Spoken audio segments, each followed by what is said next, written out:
Good day, everyone.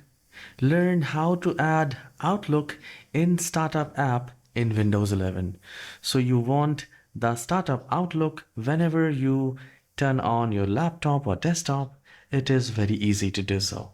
Now, many people try by just doing a right click and then they go to Task Manager and the new Outlook doesn't show here.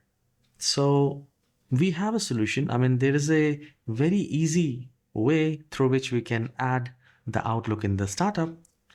To do that, we will click on the start icon and then we will look for Outlook. Once you see it, you just need to drag and drop it to your desktop. So in this manner, you have the Outlook shortcut.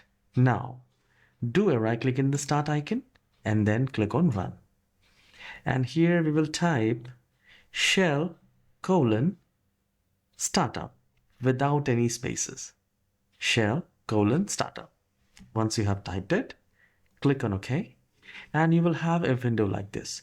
You can minimize the window like this so that you can simply drag this Outlook shortcut to this folder. And once you're done, you just need to restart the computer and you have successfully added Outlook in the startup in Windows 11.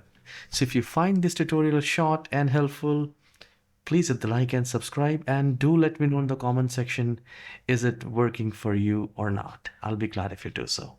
Have a wonderful day.